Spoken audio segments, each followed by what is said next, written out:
Welcome back. कैसे मेरी प्यारी यूट्यूब फैमिली। और आज हम बात करेंगे अबाउट मेंबरशिप कि जो सौरभ चंदेल मेंबरशिप आपको हमारी एप्लीकेशन के ऊपर मिलती है उस चीज़ का क्या बेनिफिट है और क्यों और कब वो आपको परचेज करने चाहिए। सो उसका क्या ओवरऑल सारा हर एक जो एंगल है हर एक एस्पेक्ट से देखेंगे कि क्या सारी चीज़ें रहती है फैमिली, है ना। और क्योंकि जो भी चीज़ यहाँ पे आपके लिए लेके आई जाती है मेन पर्पज़ उसका यही होता है कि एट द एंड हमारी ऑडियंस को वो चीज़ बेनिफिट करे और वही है कि बेनिफिट ही करे। सो अब इस केस में जैसे आपको पता है कि डिफरेंट सर्विसेज अवेलेबल हैं हमारी सौरभ चंदेल ऐप के ऊपर, just like subscribers, watch time. और हर कोई चाहता है कि हमारा जो यूट्यूब चैनल है फास्टली और इजीली मोनेटाइज हो जाए जल्दी से जल्दी, ताकि फिर हम वहाँ से रिवेन्यू अपना बना पाएँ और वहाँ से पैसे कमा पाएँ। एट द एंड यही सबका गोल होता है। और इस केसेस में डिफरेंट वेबसाइट्स डिफरेंट यूट्यूबर्स आपको ये चीज़ प्रॉमिस करते हैं कि हाँ जी आप हमसे ले लीजिए, ऐसी चीज़ें बहुत सारी चीज़ें आपको शेयर करते हैं।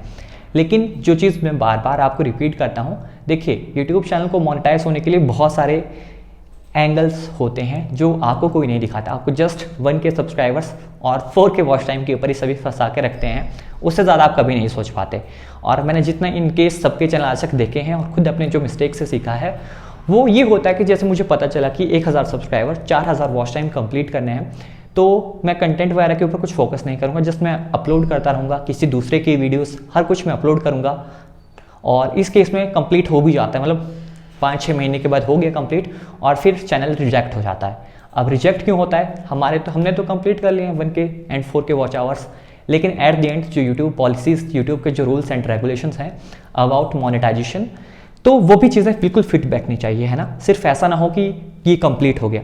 सो अब यूट्यूब मोनेटाइजेशन पॉलिसी में अब क्या गेम फंसती है कि आपका जो कंटेंट है वो क्रिएटिव होना चाहिए, बिल्कुल यूनिक होना चाहिए और आपकी ऑडियंस के लिए हेल्पफुल होना चाहिए। एट द एंड वो है, और अच्छा क्वालिटी वाला होना चाहिए।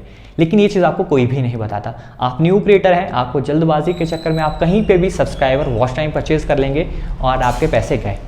और इसी केस में मेंबरशिप आती है, अब है ना। आप पूछेंगे इतने घुमा फिरा की स्टोरी सुनाई, इसका क्या मतलब था? तो यही एक पर्पज़ है कि मेंबरशिप है 99 रुपीज़ के जस्ट ओनली, है ना।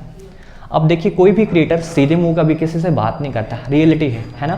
क्योंकि हर कोई किसी से नंबर लेता है, उनको कॉल करके तंग करता है और कोई प्रॉपर्ली इनको गाइड नहीं करेगा, कुछ नहीं करेगा, क्योंकि उनका डायरेक्ट उसमें बहुत ज़्यादा बेनिफिट होता है सब्सक्राइबर्स और वॉच टाइम के केस में। अब अपने केस में क्या था, देखो हमें प्रॉफिट भी अर्न करना है लेकिन अच्छा काम करके दूसरे बंदे को सेटिस्फाई करके वो चीज़ हमने करनी है। तो मेंबरशिप बनाने का पर्पज़ क्या था कि अगर आप एक न्यू क्रिएटर हैं और आपको चाहिए भाई कि मैं एक बार अपना चैनल अच्छे से दिखवा लूँ कि अभी मेरा चैनल सही है वॉच टाइम सब्सक्राइबर लेने के लिए या नहीं है, तो उस केस में 99 रुपीज़ लगा के अगर आपको एक अच्छे क्रिएटर से अच्छी इन्फॉर्मेशन, अच्छा नॉलेज अगर आपको मिल रहा है तो वो बिल्कुल बर्थेबल है ना। 99 रुपीज़ बहुत ज़्यादा एक सफिशिएंट प्राइस है और ये 1 टाइम कॉलिंग रहती है जैसे मेंबरशिप में है, लेकिन सेटिस्फैक्शन मिलती है। आज तक मैं जितने भी क्रिएटर से बात की है, न्यू क्रिएटर्स जितने भी होते हैं आफ्टर मेंबरशिप, तो यही उनके सवाल होते हैं कि सर हमारा चैनल चेक कर लीजिए कि आफ्टर दैट चीज़ें सही हैं या नहीं है।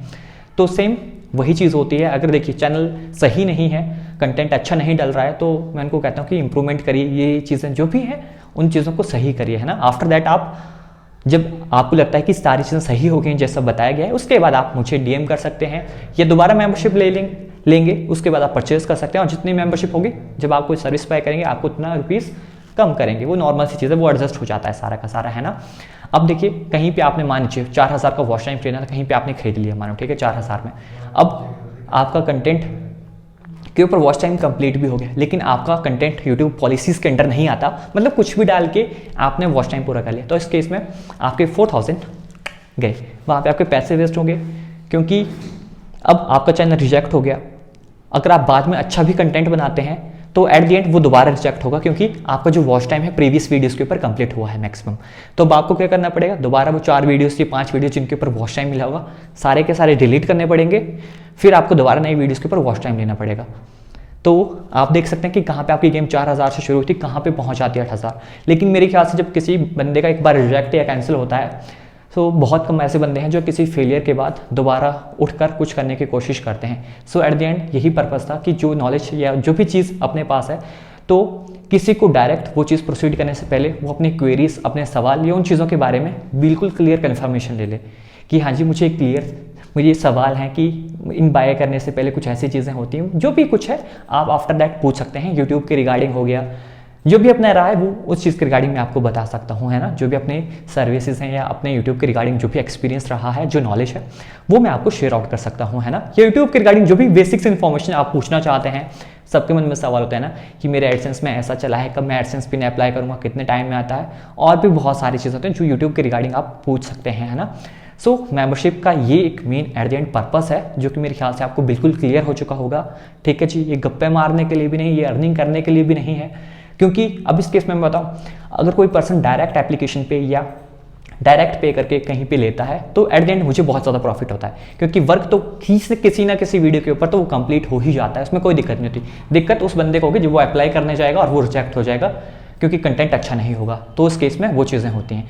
लेकिन वहाँ पे होगा कि अगर कोई 99 रुपीज़ की मेंबरशिप परचेज करता है और मैं बोल देता हूँ यार सर ये कंटेंट अच्छा नहीं है, मैं बोल देता हूँ ओपनली, क्योंकि प्रॉफिट से ज़्यादा कस्टमर सेटिस्फेक्शन ज़रूरी है, बंदे का काम बनना चाहिए, है ना। तो अब इस केस में मैं किसी को मना करता हूँ तो एट द एंड आप सोचो जहाँ पे 4000 6000 टोटल वो पैकेज बाय करने वाला था वो नहीं करता, तो एट द एंड किसका प्रॉफिट है, किसका लॉस है। सो आई थिंक अगर आप आराम से सोच के समझ के सारी चीज़ें देखेंगे तो आपको रियलिटी दिखेगी, क्योंकि हर चीज़ के दो एस्पेक्ट होते हैं देखने के, सही और गलत, है ना। किसी को एक चीज़ अच्छी भी दिख जाती है, किसी को एक तरफ से वहाँ पे उसी चीज़ में गलत चीज़ें भी दिख जाती हैं। सो एट द एंड आपका नज़रिया भी बहुत मैटर करता है इस चीज़ में, और यही मेरा मेन पर्पस था मेंबरशिप को क्रिएट करने का, है ना। जब तक सर्विसेज हैं, मेंबरशिप अवेलेबल है हमारी, जब तक मुझे लगता है कि किसी को नीड है इस चीज़ के, दैट्स वाई ये मेंबरशिप ऑप्शन हमने एप्लीकेशन पे बनाया है, सौरभ चंदेला एप्लीकेशन पे। तो किस तरह से आप यूज़ कर सकते हैं, तो एंड स्क्रीन में हम यहाँ पे देखिएगा एक वीडियो कि किस तरह से आप हमारी सौरभ चंदेला ऐप यूज़ कर सकते हैं, और वहाँ से मेंबरशिप या जो भी सर्विस सब्सक्राइबर वॉच टाइम की है वो आप बाय कर सकते हैं बिल्कुल निश्चिंत तरीके से। और जैसे ही आप कोई सर्विसेज बाय आउट करते हैं विदिन 24 आवर्स में आपको कॉन्टैक्ट किया जाता है, और जो भी आपकी क्वेरीज क्वेश्चंस होते हैं उन चीज़ों को सॉल्व किया जाता है ना। और जैसे कोई भी मेंबरशिप आप कोई भी सर्विसेज बाय करते हैं तो शाम को 8 से 10 बजे के बीच में मैं थ्रू कॉल और व्हाट्सएप के कॉन्टैक्ट करता हूँ, है ना। सो इस चीज़ का ध्यान रखिएगा, and thank you so much for watching, keep loving, believe in your dreams.